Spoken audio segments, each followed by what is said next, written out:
And let me start with Milwaukee because just last episode, I was vocal of how optimistic I was that they would be a better team this year. And while Chris Middleton is still out with injury, partially I was correct in the sense that Giannis Antetokounmpo and Damian Lillard have looked great, in my opinion, to start the season. I know Dame has some kind of more lower shooting numbers, more specifically behind the 3-point line in his career, really this year. But like other than that, I feel like he has that bounce in his step. He has that confidence about him that he didn't always show last season. So I feel like him and Giannis have been playing great, but everybody else, not so much. I mean, especially on the defensive end, because that's the thing that stands out the most about the Bucks is that both Damian Lillard and Giannis have had some outstanding individual performances. Sometimes both of them going crazy in the same game, right?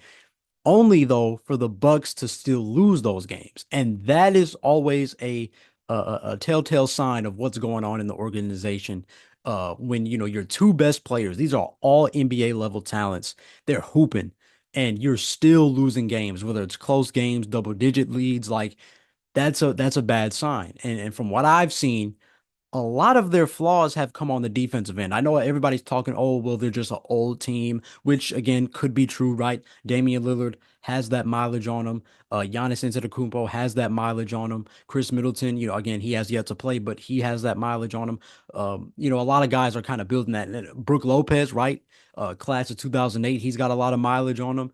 And I think at this high-paced NBA game nowadays is dangerous. I think again we're seeing so many injuries this first couple weeks of the season right now. And like again, the Pelicans once again have just taken a hit. They have so many of their players out right now. Like I think it's a deeper issue of the kind of fast pace. Like low key, the NBA game needs to slow down again, but that doesn't look like it's going to happen anytime soon, just because of the entertainment value of this fast paced league now, and just the pace and space, all of those things. And forgive me if you can kind of hear outside my window they're cutting the grass. So if that does kind of get into today's episode, I do apologize about that. Please bear with me. Uh, but moving forward, yeah, it's really interesting to see what the Bucks are going through right now. And I feel like again, to me, it's all defensive. They've been defending like there is poor communication on the floor, and really have lackadaisical effort, in my opinion. It reminds me when I first saw them, I was watching that game versus the first game versus Cleveland when the Bucks were at home, and Dame hit that clutch shot, but then Donovan Mitchell ended up hitting the game winner.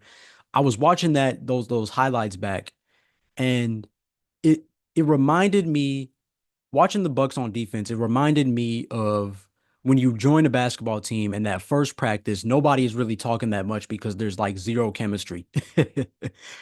Everybody's assuming what the other is going to do. Nobody really has that instinct to just say, call out switches, call out screens, all those things, because you just lack chemistry with each other. You're so focused on trying to feel everything out, you forget to speak things out and communicate, right? And that's what their defense kind of looks like to me. Um, I think, like I said, I went back to watch some of that game versus Cleveland, and they had a lot of miscommunication, and a lot of lackadaisical efforts in that game on defense. And there was an instant, was the Cavs, they ran a pick and roll on the right side, and again, as we've seen more and more in the past decade, right? Most teams will choose to ice the screen, right? Because in basketball, you always hear no middle, no middle, no middle, right? You do not want players to have access to the middle of the floor, because at the middle, you can see everything, right? You have a clear shot at the rim, right? You're right lined up with the basket, all those things. Um, it's a vulnerable position to be in when you allow players to continue move middle. So most teams, when you have a pick and roll on the right side or the left side, you're going to force the ball handler to go towards the sideline, right? You're going to ice the screen. And, that's a situation where the on ball defender forces the ball handler to dribble towards the sideline, right? Or going away from the middle. You would essentially force them to reject the screen, right? And so while the on ball defender is forcing that ball handler towards the sideline, the help defender, which is usually the center, right, or the big man, comes up to trap the ball handler, right? So you essentially have a little double team right there.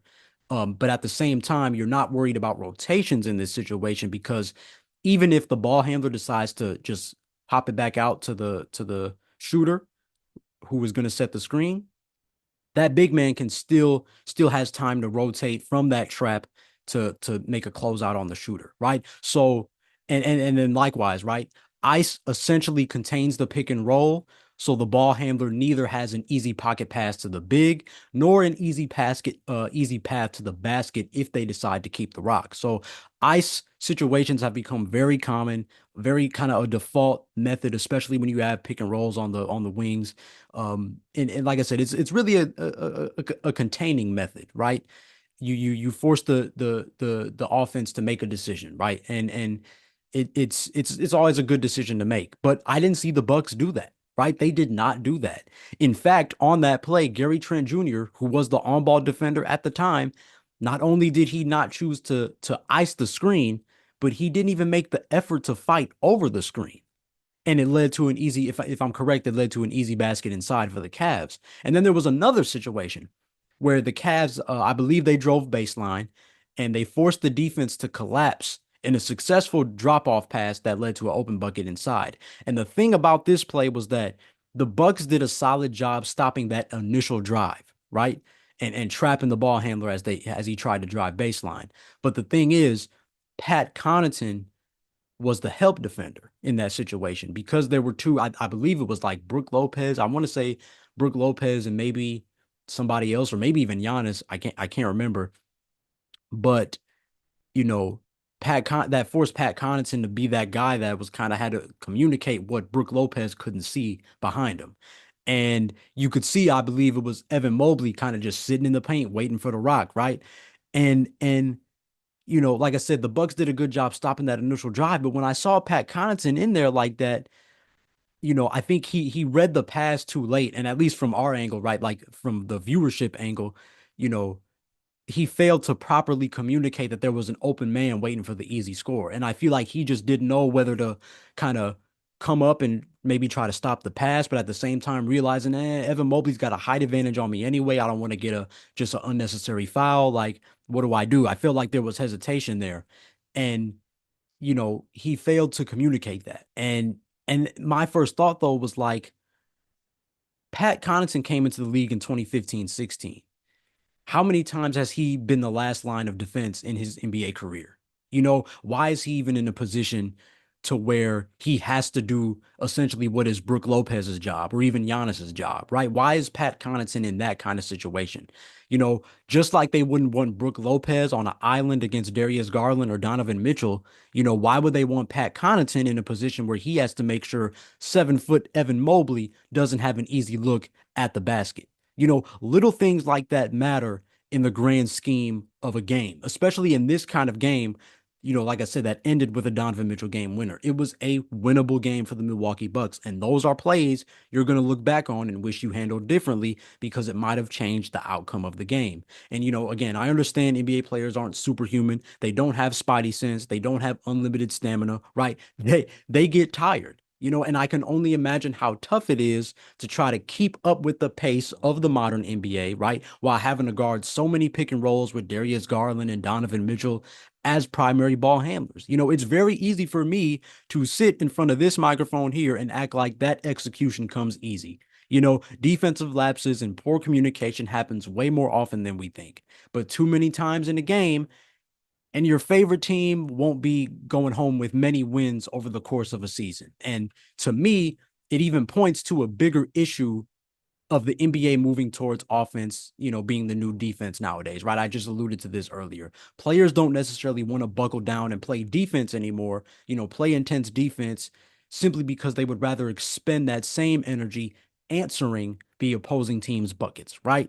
The offense becomes the defense. In a back and forth game, most teams resort to that philosophy because making is at such an all-time high. Why am I going to expend all this defensive energy if Luka Doncic is going to hit a 30-foot step back over me anyway? I think a lot of that mindset happens in the league nowadays. But that said, The Milwaukee Bucks could certainly benefit from a greater pride in individual defensive effort and improved communication and rotation, something they were always good at, right? I saw that clip again in the 2021 finals versus the Suns, where they, even though the Suns ended up having a nice drop off to DeAndre Ayton and he got an and one, their rotations were excellent that year, right? Having Drew Holiday, having Chris Middleton, having Giannis, having PJ Tucker, the rotations were immaculate, right? And the Milwaukee Bucks were always good when their defense was good, honestly had more priority over their offense. And we're not seeing that now.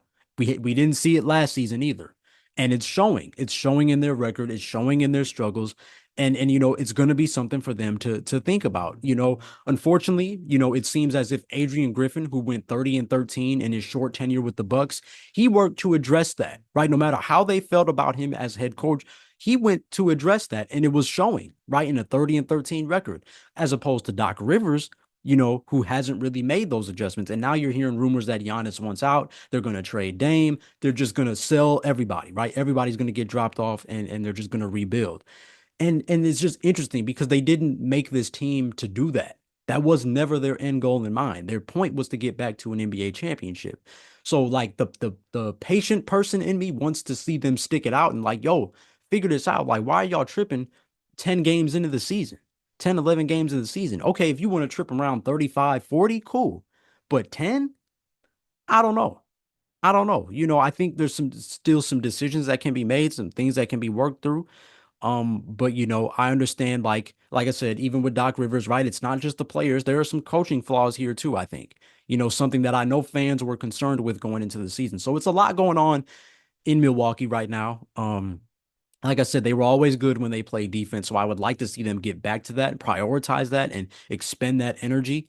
Because Giannis is going to do what he's going to do. Giannis already has had multiple games this year where he's got like 27 at the half. Like, you don't have to worry about that. When you have Damian Lillard and Giannis Antetokounmpo, you don't have to worry about those things. Buckle down, play defense, and make sure that those guys are going to, because those guys are going to have the ball at the end of games anyway. Take care. A lot of basketball, especially nowadays, is defense. It's great if you can score, but if you're not going to stop anybody, what's the point? And it just comes down to the Milwaukee Bucks. They have a lot of issues right now, but it's gonna one of those larger issues is just coming down to stopping your man. Do you have it in you to stop your man, to make a rotation, to make a closeout, and not jump, leave your feet on a pump fake? All those little things. Because trying to win solely off offense has not worked out, and they need to address it while it's still early, and dare I say, before it gets worse.